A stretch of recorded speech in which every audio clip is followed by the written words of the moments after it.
Assalamualaikum warahmatullahi wabarakatuh. Selamat tahun baru kalau yang merayakan. Mosoknya masih ada gebar-gebaran ya. Tapi penulis nggak keluar-keluar sih tahun baru. Eh, Penulis kali ini mau bahas soal oli mesin.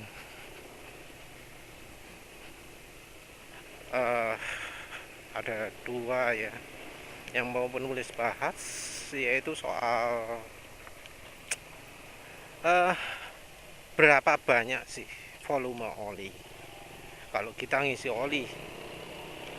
Terus yang kedua adalah eh,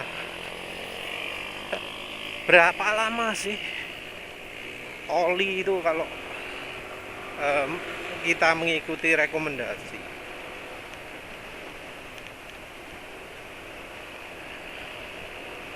Jadi tentu ada alasan-alasan kan ya. Itu yang pengen penulis bahas. Sama ini ya, penulis eh, kali ini nambah lagi eh, apa jenenge, nano energizernya seperempat kali ya, seperempatnya cukup banyak ya, lebih banyak dari yang sebelumnya. Padahal ini sudah 842. Kalau pakai Prima XP normal rasanya nggak mungkin ya bisa sejauh ini. Tapi ini udah campuran macam-macam. Ada minyak gorengnya Bimoli 50%. Ada apa jenenge? Eh apa sing sebelumnya itu Skyfer Moli EP ya. Tapi yang tanpa aditif pengentalnya, jadi bagian yang jadi lilinnya penulis nggak campur kan. Terus ya sebelumnya juga sudah pakai nano energizer.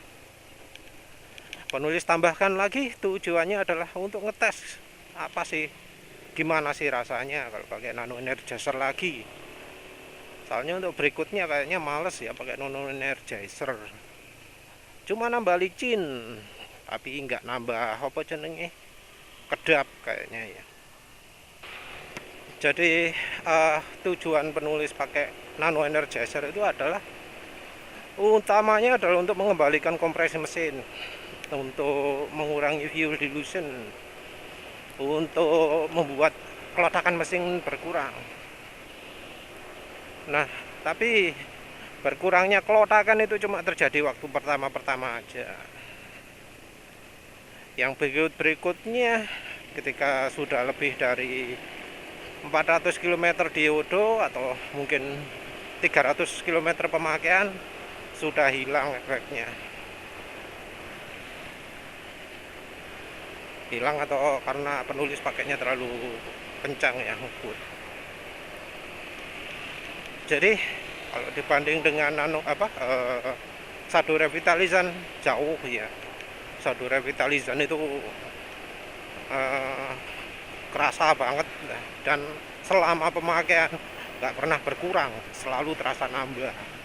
Nah ini kalau pakai nano energizer, pakai dosis 1/6 yang harusnya pas untuk dosis oli mesin penulis, karena katanya kan cocok untuk 3,5 liter ya, cuma kurang dikit. Itu rasanya nggak sip, sudah terasa berkurang lah sesudah 300 km. Jadi kayaknya nano energizer itu cuma punya efek di beberapa ratus kilometer awal aja, habis itu hilang. Beda dengan sadu. Soal klaim bisa 30.000 km nggak perlu pakai lagi, itu meragukan kayaknya. Tapi ya paling nggak penulis mau coba eco riding dulu.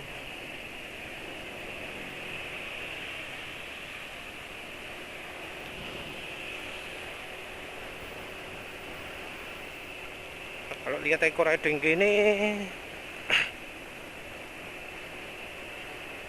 masih kayak biasanya ya.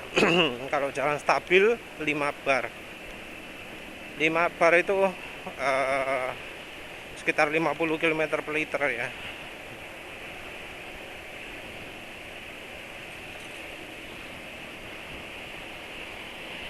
Barnya antara 56.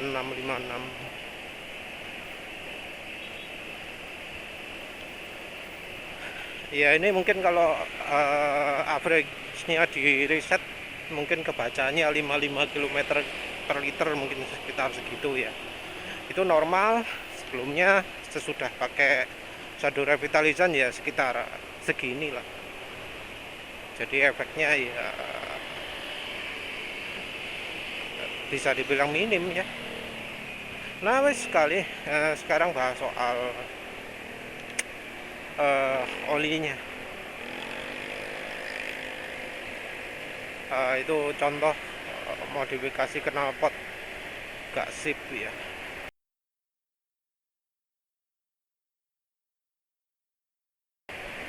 Suaranya sampai kayak gitu terlalu kering kayaknya. Mungkin ganti knalpot tok, ganti setelannya CU. Terus oli itu kan sering diomongkan ya, bahwa setelah ganti oli itu kapasitasnya sekian. Kalau misalnya habis bongkar mesin, kapasitasnya sekian. Jadi kita ngisinya segini. Ada juga yang detail, kalau lepas filter maka olinya jadi sekian. Tapi kebanyakan nggak nyebut soal filter. Kebanyakan ya wis cuma antara drain biasa versus kalau bongkar mesin. Ya angkanya itu biasanya selisih antara 5 sampai 15% ya. Jadi misalnya 900 versus 1000. Kalau mobil misalnya 2,9 versus 3,2, kayak gitu contohnya. Beda oli yang harus diisi dengan yang kalau bongkar mesin. Kalau ada filternya, nah entah penulis bisa nemu contoh atau enggak ya, atau angel, jarang soalnya.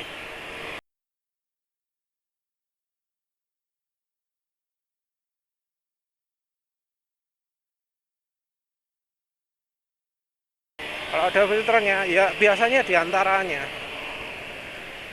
Jadi misal kalau ganti tok drain biasa 800, kalau pakai ganti filter 850, kalau sampai bongkar mesin 950, kira-kira kayak gitu. Nah penulis ngomong gini soalnya ada yang merasa bahwa ganti oli berdasarkan rekomendasi seperti itu sifatnya itu lebih, prioritasnya lebih tinggi daripada rekomendasi oli maksimal yang bisa dilihat di tutup oli atau di meteran oli. Ada contoh beberapa motor lagi kan, atau motor Kimco ya, motor Kimco itu ada contoh tangki sebelah kirinya, di bagian mesin sebelah kirinya ada indikator olinya.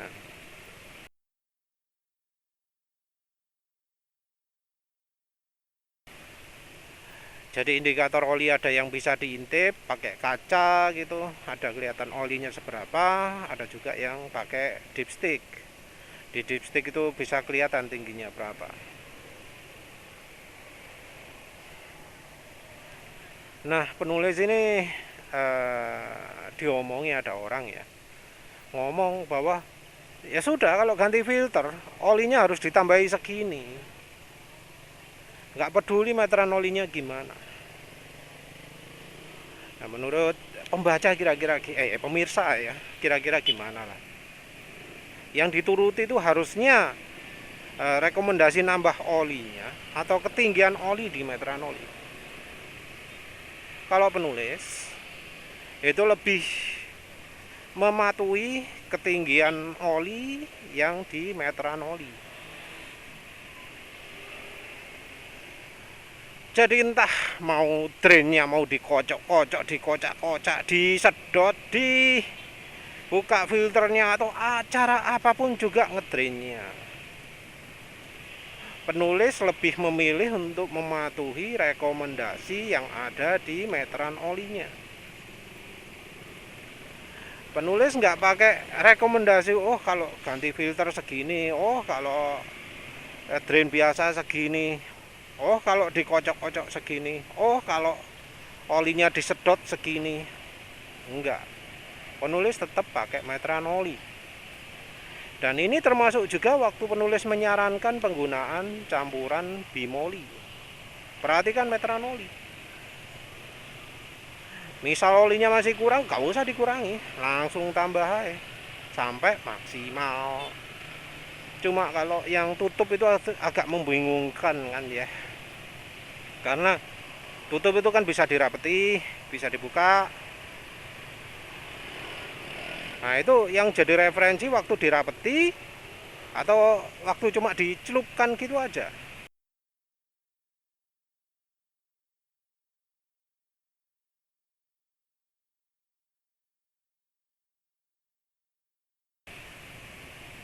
Ini penting soalnya kalau sambil diputer-puter gitu kekocok-kocok olinya. Jadi yang di meteran itu bisa lebih tinggi daripada yang seharusnya. Kalau muternya harus muter halus gitu ya. Set set set. Wis gak kolu lah ngenteni ini. Kelamaan. Kalau muternya terlalu cepat gitu pasti kocar-kacir dan kelihatan seakan-akan olinya itu banyak padahal yang enggak. Syarat lain itu adalah motor dalam kondisi sandar tengah.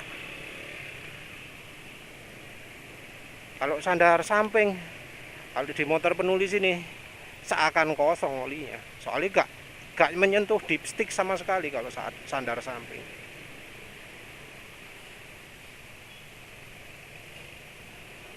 Jadi ya motornya harus sandar tengah pertama. Asumsinya tentu bannya ban standar. Kalau yang bannya sudah semi gundul kayak penulis ini, iya mungkin apa ya? Jadi lebih berkurang kali ya maksimalnya. Menurut penulis penting sekali untuk menuruti anjuran maksimal oli.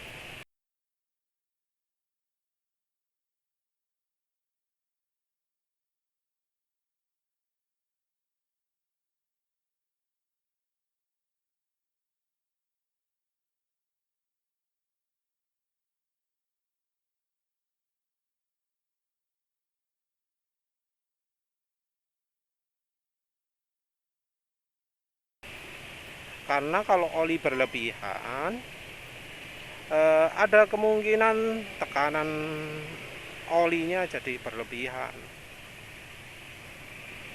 Kasus yang sering terjadi itu adalah oli meler dari head. Oli meler dari head ini bisa lari kemana-mana tergantung motornya. Kalau selangnya pecah ya bisa luber di headnya. Kalau di motor laki atau kalau di motor matic jatuh ke jalan.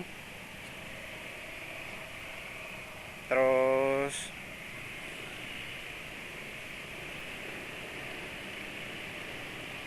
kalau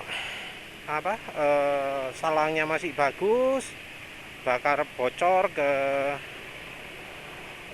ruang filter karena kan ya demi euro gas keluaran dari silinder head itu biasanya dilarikan ke filter, ke dalamnya ruang filter, karena biar gasnya oli itu masuk ke ruang pembakaran lagi dan tidak mencemari lingkungan. Kira-kira kayak gitu. Jadi gasnya sirkulasi mulai zaman Euro 2 kali ya, kalau nggak Euro 3. Euro 2 sih ya. Motor spin penulis kan Euro 2 sudah ada kayak gitunya.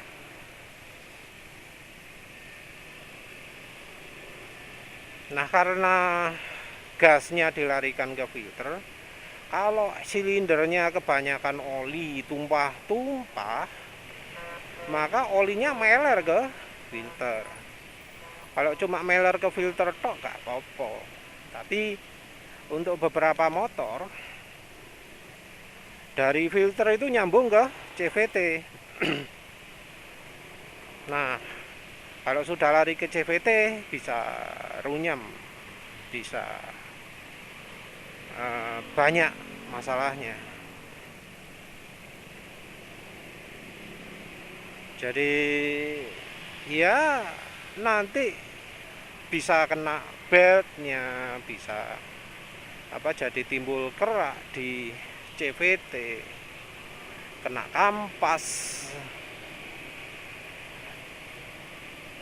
Kalau kena bagian yang harusnya itu nggak licin, jadi nggak jalan motornya, jadi nggak bisa enak dipakai, merosot terus.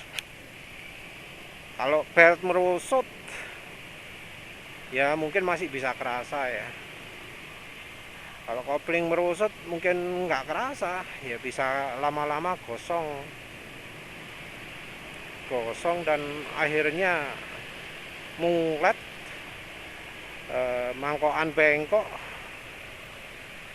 Kalau sudah bengkok wis otak wis gak iso apa-apa no maneh.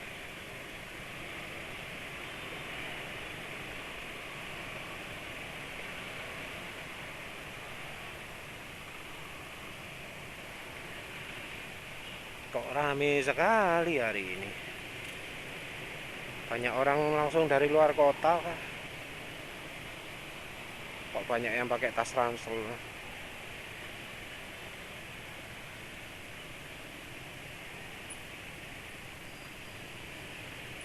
Jadi intinya itu ya, menurut penulis, oli itu sebaiknya sesuaikan dipstick.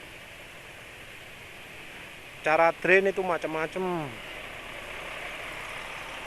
Ada yang drain normal, posisi sandar tengah.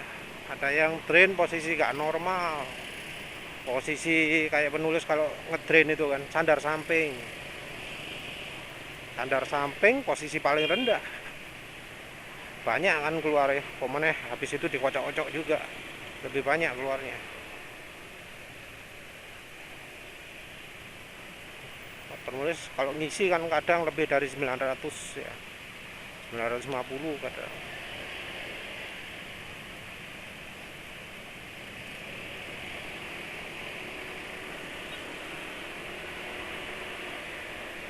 Terus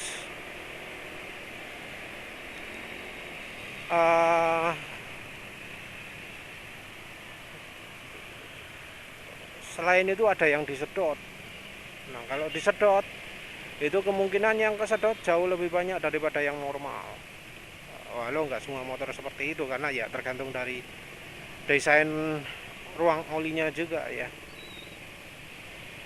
Nah, beberapa motor kalau disedot itu olinya bisa habis bis sudah kayak kalau dibongkar mesinnya. Nah, kalau yang seperti itu, maka oli yang diisi akan kurang. Penulis pernah mengalami oli diisi sesuai angkanya ya, ternyata jadi kurang itu ketika ya di planet ban itu disedot kan. Begitu diisi oli, ternyata gak sesuai ya, padahal penulis sudah pilih 1 liter ya, kurang.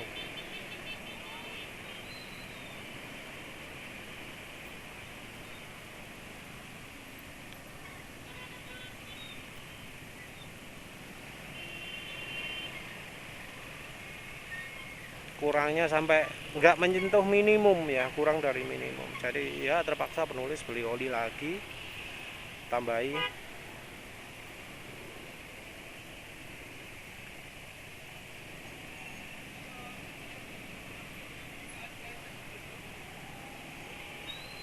Ya terus itu udah soal oli, soal ketinggian oli. Jadi jangan sampai jangan sampai cuek dengan meteran oli. Terus bahas soal masa pakai oli. Kita bicara yang idealnya, yang diklaim oleh pabrikan.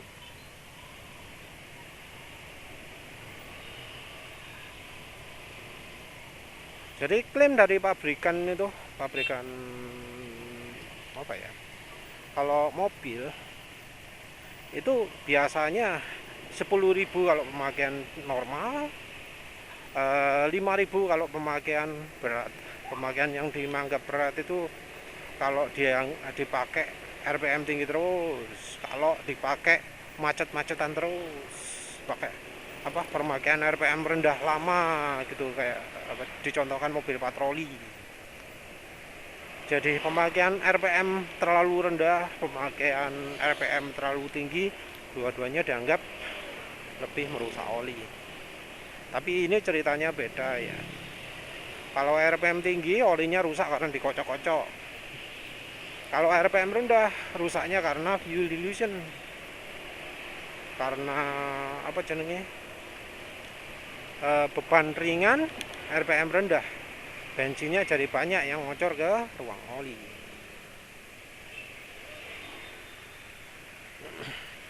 Jadi seperti itu.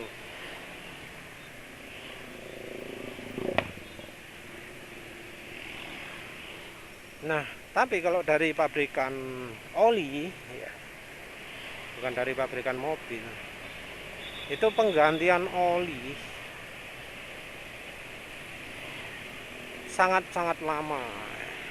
Jadi kayak merek Mobil One gitu ya,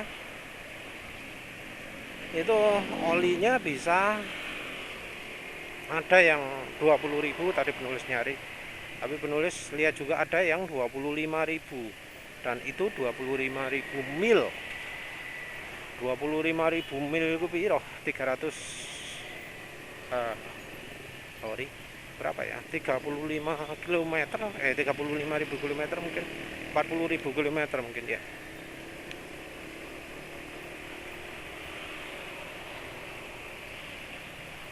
km. Wis mbolah angkone piro? Pokoke 25.000 mil. Itu yang ngomong Mobil One. Oli yang ngasih garansi. Garansi kerusakan kalau misalnya pakai olinya sesuai rekomendasinya Mobil One. Apa olinya PAO? Enggak juga.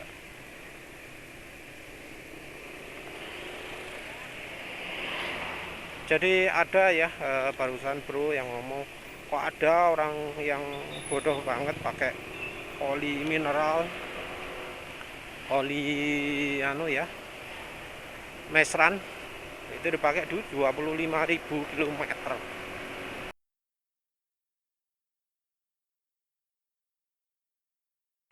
Siapa itu? Nah, ya penulis jawab pegawai negeri. Nah, namanya orang pegawai negeri itu wani coba-coba ya. Dia sebenarnya sembarang dibayar di kantor, tapi ya males berangkat ke bengkelnya lah kalau.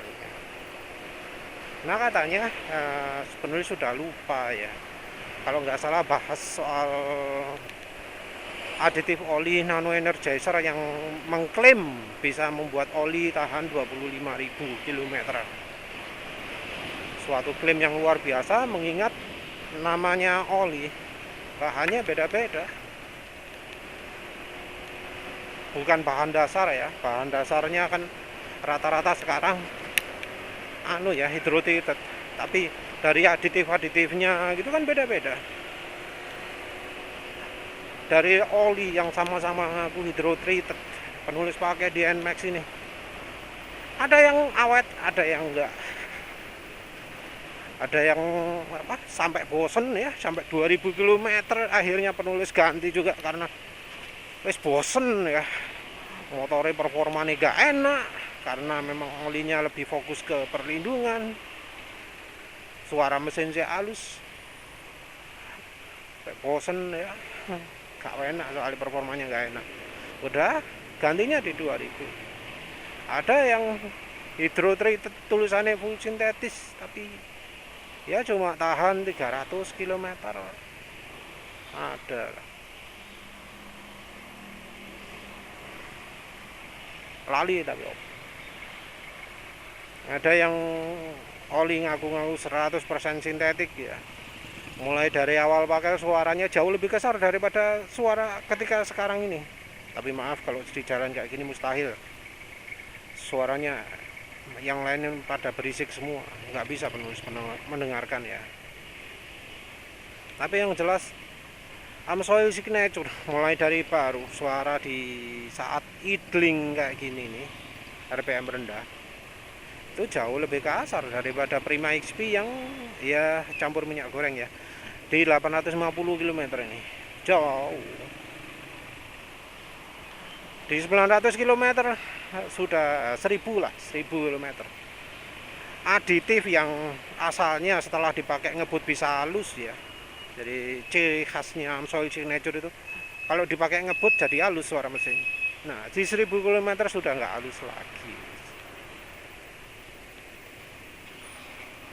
Padahal itu oli yang katanya 100% sintetik, yang ya sebenarnya nggak 100% sih kalau lihat datasheet. Penulis kan pakai Amsoil versi lama, dan di Amsoil versi lama itu ditunjukkan kandungan aditifnya sedikit sekitar berapa ya, 30% kalau nggak salah.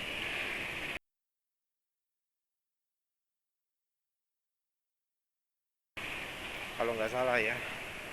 Nah kalau yang safety datasheet sekarang yang terakhir malah nggak disebut sama sekali wis.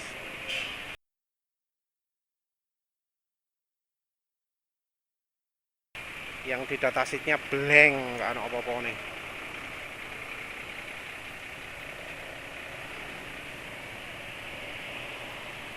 Yang mobil one yang klaim 25.000, kalau nggak nemu penulis pakai contoh 20.000 aja ya. 20.000 mil kan sudah cukup panjang toh ya.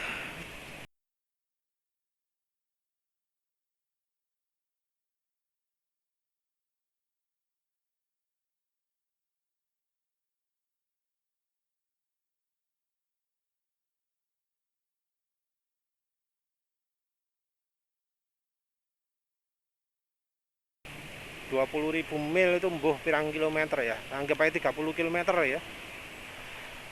Perkalian penulis agak nggak bagus kalau lagi di jalan gini. Piro sih mil 1,3 ya, wis anggap aja 25 lah wis ya, 27 km atau berapa, 27.000 km ya. Jadi di 27.000 km itu kira-kira bahannya apa 100% PAU? Ya enggak ya. Oli mobil one sekarang ini bukan 100% PAU.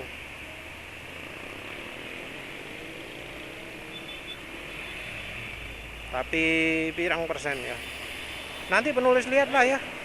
Oli yang mobil one 20.000 km, 20.000 mil itu bahannya apa?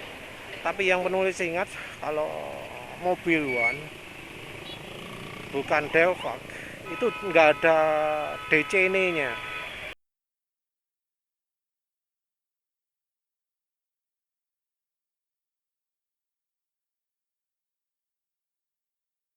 Biasanya oli diesel dia pakai kekentalan yang kental, jadi dia minim viscosity index improval. Mungkin sama-sama ya, belakangnya 40, tapi kalau oli diesel biasanya angka depannya itu cuma lebih tinggi. Jadi kalau oli mobil biasanya 5W40, 0W40. Nah kalau oli diesel ya 15W40, seringnya kayak gitu. Kalau bahannya yang pakai yang steer stabil, yang viscosity indeksnya sudah dari awalnya tinggi, maka dia nggak pakai aditif viscosity index improver pun bisa tinggi apa VI-nya, jadi angka depannya juga kecil.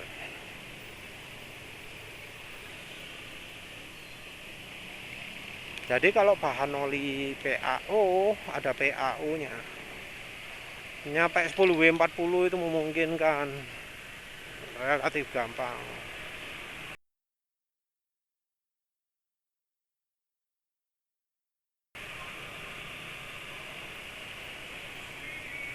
Nah, tapi yang sekarang ini kan aneh ya, bahan apa? Dari grup 2 dari hydro treated, tapi viscosity index bisa sampai 160, kadang 150, 148. Bisa seperti itu karena ya dicampuri viscosity index improver. Kalau kendaraannya RPM rendah kayak mobil itu bisa awet. Kalau RPM-nya rendah sekali, bebannya sangat tinggi, ya jadi nggak awet. Seperti contohnya ya mobil HDEO ya, oli HDEO ya, oli yang untuk mobil beban berat, RPM-nya terlalu rendah.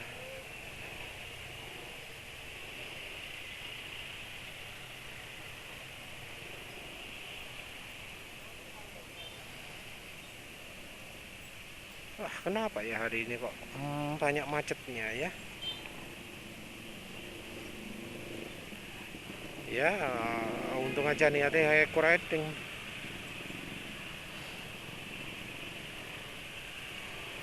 Tapi angka average-nya masih 37,8. Kok elek? Padahal perasaan dari tadi nggak ngebut aku. Coba reset.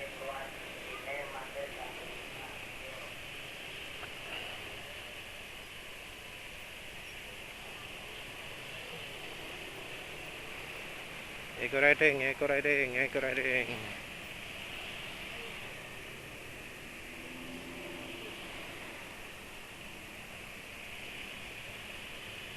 Ya, apa ya? Oli itu panjang pendeknya sebenarnya nggak tergantung dari klaim, tapi dari banyak faktor, dari suhu, dari gaya berkendara, dari kondisi mesin.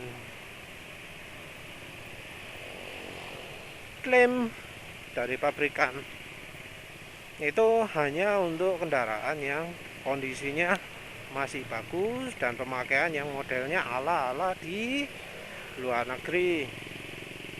Gimana di luar negeri itu? Ya pemakaiannya kalem-kalem, pemakaiannya apa? Eh, misal jalan luar kota gitu, kayak di Amerika kan orang itu mobil itu lebih banyak jalan lancar kan ya, jarang macet. Kondisi macet itu dianggap kondisi yang serius karena ya itu tadi fuel dilution itu tadi.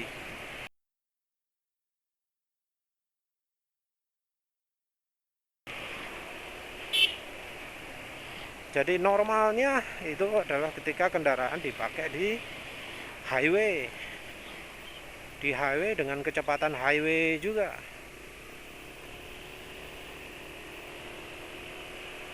Kecepatan highway ya mungkin ya 100 150, gigi tinggi tentu ya.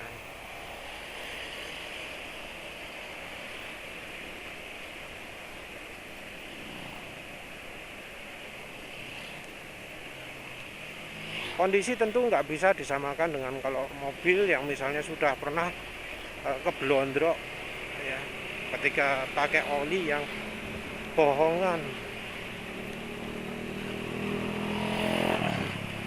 yang disebut APSN atau APSP tapi nggak pernah sertifikasi, yang dibungkusnya tertulis full sintetik tapi nyatanya bukan, ternyata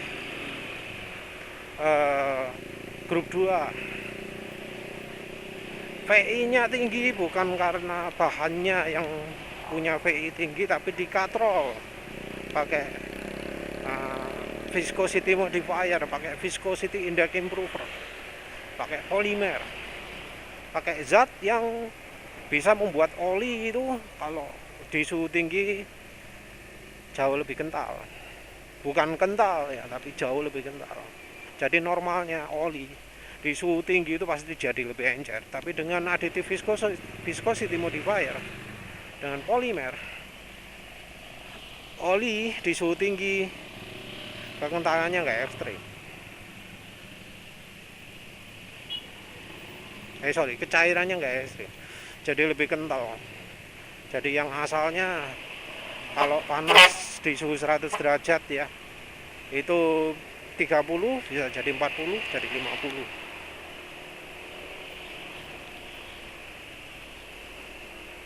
Tapi viscosity index improver ini punya kelemahan. Dia nggak tahan shear, nggak tahan dikocok-kocok, nggak tahan RPM tinggi.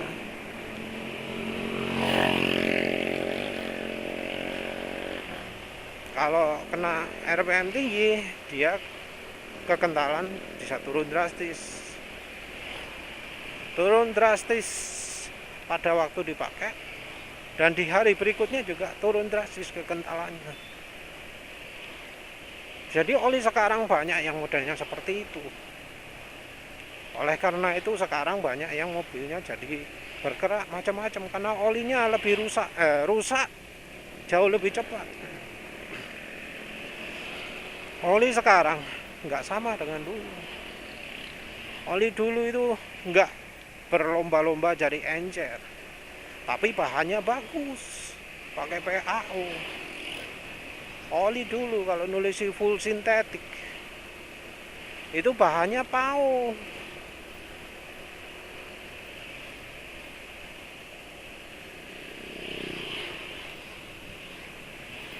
Jadi bahan PAO baru berani nulis full sintetik. Kalau sekarang enggak.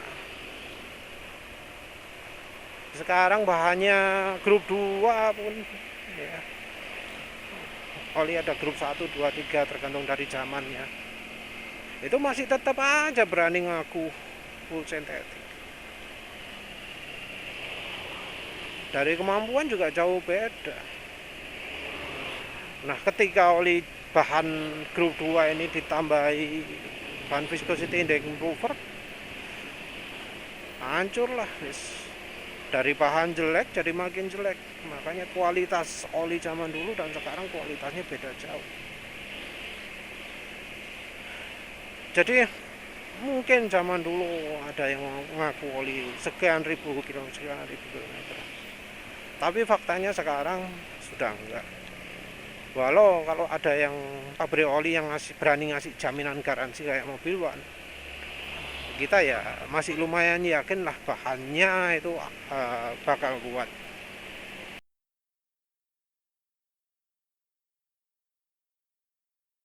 Cuma ada dilema lain,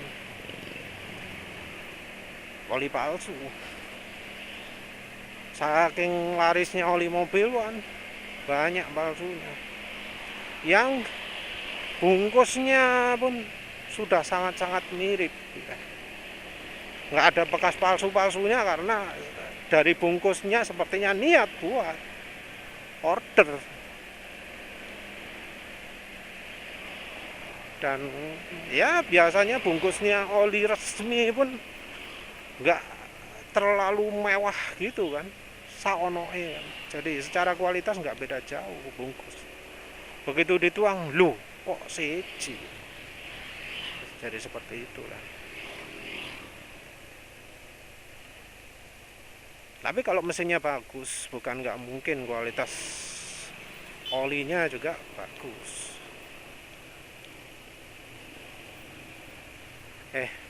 Sorry. Wis pokoknya semua tergantung dari banyak hal lah ya. Tapi teoritikal, masa pakai oli teoritis itu mungkin terjadi. Tapi ya gitu, harus di mobil, mobilnya harus kondisi bagus. Cara berkendaranya juga harus ala Amerika atau Eropa, nggak kayak ala Indonesia. Suhunya juga ala Eropa atau ala Amerika, sesuai dengan rekomendasi. Kalau untuk motor, apalagi motor yang kayak penulis kena fuel illusion, ya nggak bisa lah ya. Penulis pakai mobil one yang katanya puluhan ribu kilometer, paling ya maksimal 2000, karena ada penyakit fuel illusion. Ya wes gitu aja. Ada 2 topik lagi ya pengen dibahas, tapi ya nanti sore aja. Terima kasih sudah menonton. Assalamualaikum warahmatullahi wabarakatuh.